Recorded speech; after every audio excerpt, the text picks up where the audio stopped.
आज एक्सप्लेन करने जा रहे हैं मैंसन 24, जिसके सारे एपिसोड एक दूसरे से रिलेटेड है। इस वेब सीरीज में मैंसन के अंदर हुई घटनाओं के बारे में बताया गया है। एपिसोड 1 की शुरुआत में हम एक लड़की को एक खंडर के अंदर जमीन पर पड़ा हुआ देखते हैं, जो जिंदा थी या शायद मर चुकी थी। हमें उस सीन से पहले का टाइम दिखाया जाता है जहाँ टीवी में न्यूज चल रही थी, जहाँ न्यूज में कालिदास के बारे में बताया जा रहा था। वो सरकार के रुपए लेकर भाग गया था और उसकी वाइफ हॉस्पिटल में पड़ी हुई थी। उसके शरीर में कोई भी मूवमेंट नहीं हो रही थी। डॉक्टर नर्स से अमृता के बारे में पूछते हैं। अमृता कालिदास और उस औरत की बेटी थी। हम अमृता को देखते हैं, जो एक इन्वेस्टिगेट जर्नलिस्ट थी। उसके पिता आर्कियोलॉजी डिपार्टमेंट में काम करते थे। अमृता को हम हॉस्पिटल में देखते हैं, जहाँ पर डॉक्टर उसकी माँ को डिस्चार्ज करवाकर घर ले जाने के लिए बोलती है, क्योंकि उसकी बॉडी में कोई भी रिकवरी के चांस नहीं दिख रहे थे। अमृता आर्कियोलॉजी डिपार्टमेंट में पता करने के लिए जाती है। उसे मैंसन के बारे में पता लगता है। वो फिर जयप्रकाश के पास जाती है, जो आर्कियोलॉजी डिपार्टमेंट का हेड था। वो उसे बताता है कि उसके पिता यहाँ पर आए थे और कुछ महंगी चीज यहाँ से ले गए और उसके बाद वो दिखाई भी नहीं दिए। शायद वो शहर छोड़कर भाग गए हैं। अमृता बोलती है कि उन्हें आखिरी बार मैंसन के पास देखा गया था। मैंसन का नाम सुनकर जयप्रकाश चौंक जाता है। अमृता को हम पुलिस स्टेशन में देखते हैं। वहाँ पर इंस्पेक्टर को अपने पिता को ढूंढने के लिए बोलती है। वो बताती है कि वो आखिरी बार मैंसन गए थे, अभी तक नहीं आए। इंस्पेक्टर और वहाँ के सभी लोग मैंसन का नाम सुनकर डर जाते हैं। इंस्पेक्टर बोलता है कि वो मैंसन वांटेड है, वहाँ पर जो भी गया है वो लौट कर नहीं आया। वो इंस्पेक्टर अमृता के पिता को ढूंढने के लिए मना कर देता है और उसे जाने के लिए बोलता है। अमृता जब पुलिस स्टेशन से बाहर आती है, तभी उसके पास एक कांस्टेबल आता है।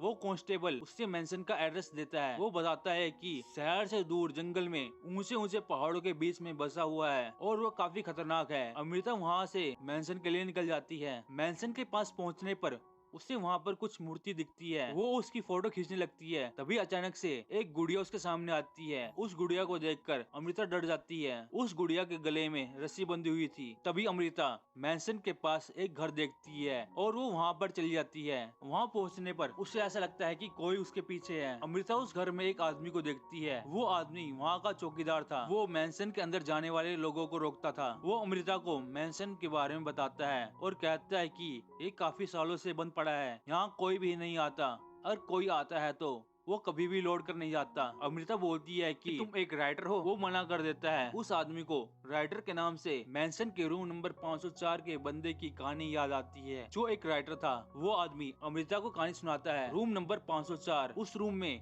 चतुर्वेदी नाम का एक बंदा रहता था, जो वहाँ पर अपनी नोवेल लिखने के लिए आया था। उसे काफी देर बैठने तक कोई भी आइडिया नहीं सूझ रहा था। तभी वो ड्रिंक करने लगता है। तभी वहाँ की लाइट चली जाती है और अचानक से आ भी जाती है। तभी चतुर्वेदी का फोन बजने लगता है। तभी उसकी वाइफ का उसके पास फोन आता है। उसकी वाइफ उसे घर वापस आने के लिए बोलती है। चतुर्वेदी आने से मना कर देता है, क्योंकि वो शांति में बैठकर नोवेल लिखना चाहता था। तभी दोनों में बहस चालू हो जाती है और अचानक से टाइपराइटर अपने आप टाइप करने लग जाता है।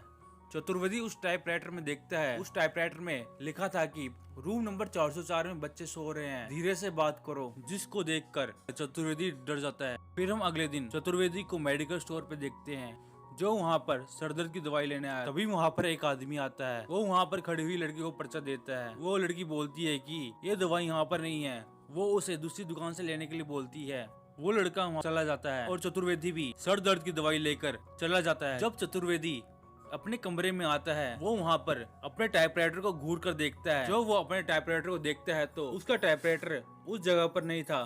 चतुर्वेदी अपना टाइपराइटर ढूंढने के लिए जाता है। तभी वहाँ पर एक दरवाजा खुलता है। चतुर्वेदी जैसे उस दरवाजे को बंद करने लगता है, वो वहाँ पर एक बच्चे का जूता देखता है। जैसे चतुर्वेदी जूता उठाने के लिए जाता है, तभी चतुर्वेदी के पीछे से एक बच्चा निकलता है और अचानक से उसका टाइपराइटर नीचे गिर जाता है। उसमें लिखा था कि मैंसन में आज तुम्हारा आखिरी दिन है। चतुर्वेदी पूरे गुस्से में रूम नंबर 404 में जाता है। चतुर्वेदी उस कमरे का दरवाजा खटखटाता है, पर कोई भी नहीं आता।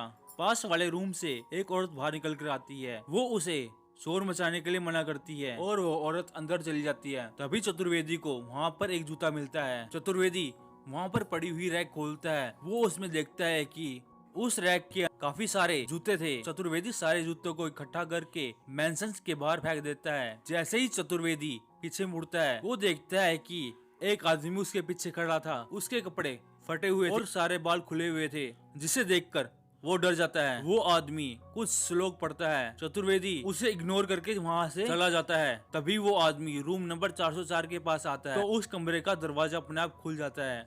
वहाँ पर हम 3 बच्चों को देखते हैं और तभी अचानक से उस कमरे का दरवाजा बंद हो जाता है। चतुर्वेदी जब अपने कमरे में सो रखा था तभी उसकी आँख खुलती है। वो अपने कमरे में वही थैली देखता है जिसमें जूते रखे हुए थे। तभी दरवाजे पर कोई आया था। चतुर्वेदी जैसे ही दरवाजे के पास जाता है वो देखता है कि दरवाजे के बाहर बच्चे खड़े थे, जिसे देखकर वो डर जाता है। दरवाजा फिर अपने आप खुल जाता है।